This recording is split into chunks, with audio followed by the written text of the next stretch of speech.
Para trader sekarang jual singa ya, semua jual singa. Kita beli Indonesia, jual singa. Ayo, ini dia nih tersangkanya, harus kita kasih sekali-kali kasih pelajaran ya. Dalam ekonomi ini, kadang-kadang benda yang nampak paling baik untuk rakyat boleh jadi benda yang paling berat untuk sesebuah negara. Makanan percuma, subsidi minyak, bantuan rakyat, semua ni apa? Memang niat dia baik. Memang baik, tak dinafikan. Jadi, kita nak cerita pasal keadaan ekonomi Indonesia. Our exports to Indonesia and our access to Indonesia's exports will continue to flow freely. And that is one of the reasons why we have been discussing on this strengthening supply chain resilience between Singapore and Indonesia.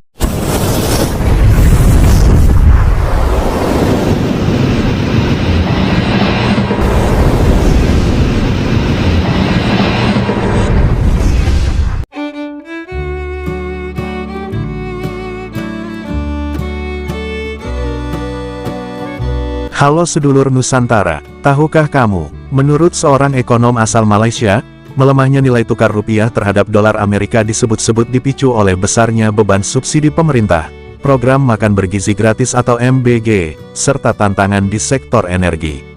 Ia menilai kombinasi faktor tersebut membuat sebagian investor mulai khawatir terhadap kondisi fiskal Indonesia ke depan. Namun benarkah situasinya sesederhana itu? Faktanya, pergerakan nilai tukar mata uang tidak hanya dipengaruhi faktor domestik. Kenaikan suku bunga Amerika Serikat, penguatan dolar global, hingga gejolak ekonomi dunia juga memiliki pengaruh besar terhadap hampir seluruh mata uang negara berkembang, termasuk rupiah.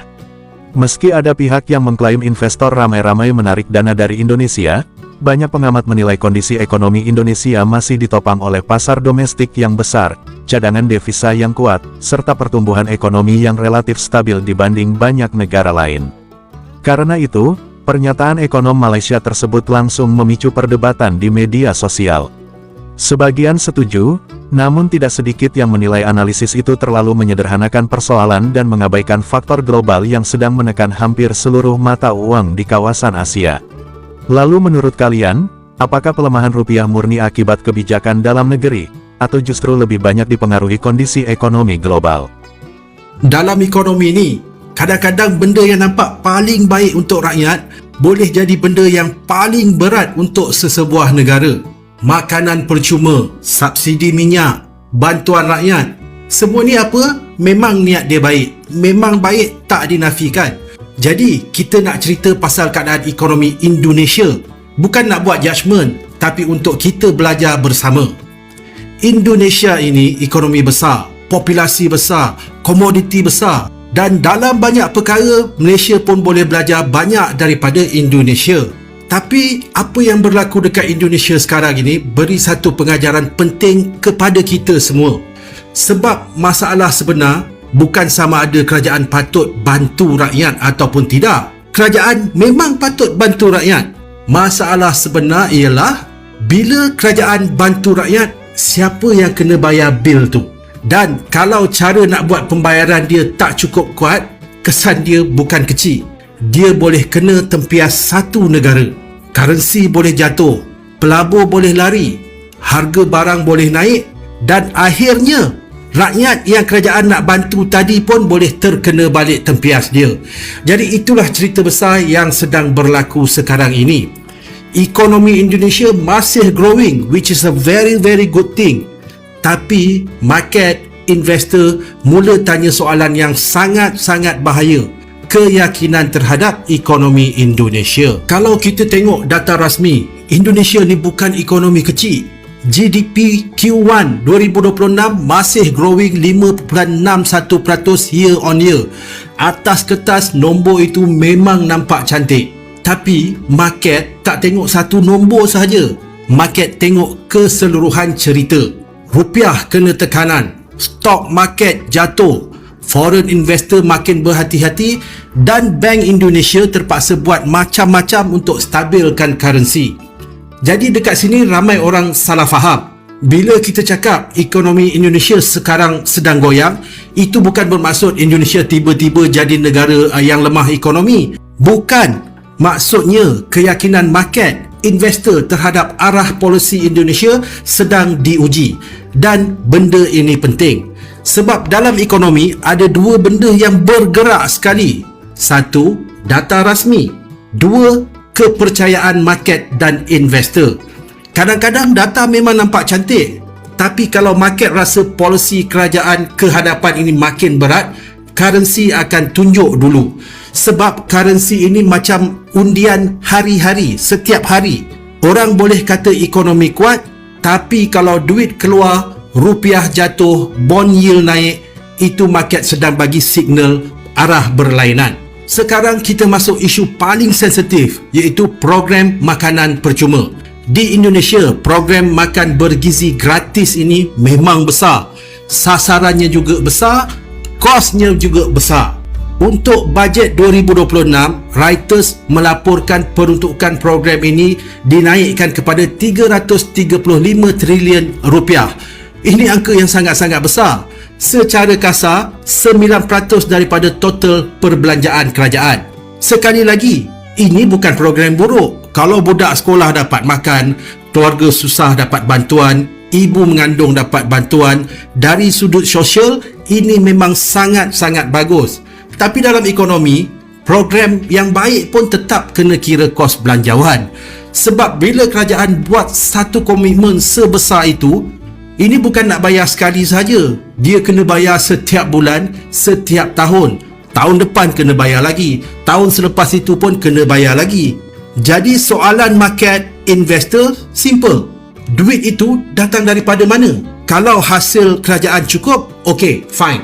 Tapi kalau tak cukup, kerajaan kena pinjam atau potong perbelanjaan lain atau naikkan cukai atau cari jalan pembiayaan yang kreatif. Dan disitulah masalah boleh bermula. Benda yang mulanya nak bantu rakyat hari ini boleh jadi tekanan kepada rakyat juga pada masa akan datang kalau cara pembayaran tak jelas. Bil tu tak hilang, dia cuma berpindah tempat dari bajet ke hutang negara, ke currency dan seterusnya terhadap inflasi dan barang-barang lain. Selepas itu datang pula isu subsidi minyak. Ini bukan Indonesia sahaja. Malaysia pun sangat-sangat faham, sangat-sangat dekat dengan isu subsidi minyak ini. Bila harga minyak dunia naik sebab perang Iran dengan US, kerajaan hanya ada dua pilihan. Sama ada nak lepaskan harga itu kepada rakyat ataupun kerajaan tahan harga dengan subsidi. Kalau lepaskan harga, rakyat marah. Kos hidup semua naik mendadak. Dan kalau kerajaan tahan harga dengan subsidi, rakyat memang lega lah, kita semua lega. Tapi bajet kerajaan pula yang sakit. Sebab beza harga itu tetap ada orang kena bayar. Dia tak hilang macam tu aja. Kalau rakyat tak bayar dekat pam minyak, kerajaan akan bayar melalui subsidi dan bajet. Dan bajet kerajaan tu akhirnya datang daripada mana? Cukai, hasil negara, dividen, pinjaman ataupun potong perbelanjaan lain. Jadi subsidi ini macam bil yang kena sekarang tapi ditangguhkan di masa hadapan. Tapi kalau subsidi terlalu besar, terlalu lama dan dalam masa yang sama currency pula jatuh, kesan dia berpatah balik kepada kita rakyat, import jadi mahal, harga barang boleh naik, inflasi terus meningkat, akhirnya investor dan market risau, currency lagi ditekan. Nah, terus duit kita kemana? Ternyata Singapura terhadap Indonesia itu kuat sekali, sampai tembus 14.000 kan? Artinya, duit kita di sell, duitnya dipindahin ke Singapura. Terus saya intip lah pasar modal Singapura juga lagi kenceng banget di push. Banyak uang masuk dari Amerika ke Singapura. Pertanyaannya ada apa? Kenapa orang berbondong-bondong masukin ke Singapura? Sementara tidak lama kemudian muncul itu berita-berita bahwa teman-teman dari Singapura juga fund manager kalau tidak salah, ataupun berita-berita itu muncul, keluarlah itu kan sell Indonesia gitu yang didengungkan di berita-berita di sana juga. Nah, dari sini saya melihat ada apa nih di sini? Ternyata memang banyak dana parkir dan merupakan tempat wisata dana yang cukup besar dari negara barat itu parkir di sana gitu. Ya, saya kaget ya. Sebenarnya saya luncurkan video Untold Story itu kan, saya bongkar lanjutan dari Untold Story yang pertama. Ya, saya kaget respon masyarakat langsung menanggapi video itu dengan membuat hashtag sell Singapura. Itu bukan saya sebenarnya. Mohon maaf juga buat teman-teman di Singapura, it's not me who put the hashtag sell Singapore, tidak. Saya hanya membuat analogi dan juga analisis bagaimana money flow itu berlari gitu ya. Nah, kalau akhirnya dianggap bahwa Singapura yang paling berkepentingan, itu bukan dari saya. Apalagi ada yang melanjutkan ideologi bahwa ternyata ekspor satu pintu itu kebijakan yang sebenarnya yang paling dirugikan adalah Singapura misalnya. Saya tidak tahu, karena bagian yang saya sampaikan adalah jelas bahwa rupiah itu di sell off bukan karena US dollar menguat, tapi karena ada yang memang sengaja check out dari rupiah dengan jumlah yang besar sekali. Dan kalau kita katakan karena US dollar menguat, DXY tidak pernah menguat. Motivasinya adalah kalau kita melihat data ya, selama 34 tahun dari tahun 1991 hingga tahun 2024 kita kehilangan 15.400 triliun rupiah kekayaan negara dalam konteks misinvoicing ini ya. Kalau Mbak Maria bandingkan dengan GDP kita di tahun lalu 2025 yang hampir 24.000 triliun, artinya 15.400 triliun itu setara dengan 64% ya dari GDP kita. Nah, ini artinya kan kalau misalnya memang selama 30 tahun ke belakang itu kita sudah mampu untuk mengelola dan mencatatnya dengan baik, dan kemudian mampu menggunakan uang tersebut dengan baik untuk kekayaan kita di dalam negeri, maka seharusnya kita sudah menjadi negara maju.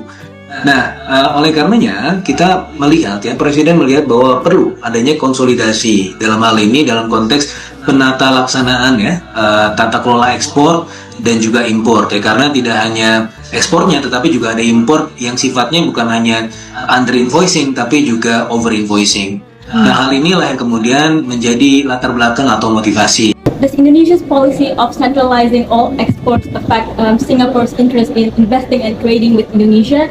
With regard to export policies of individual countries, I think the situation and environment are different.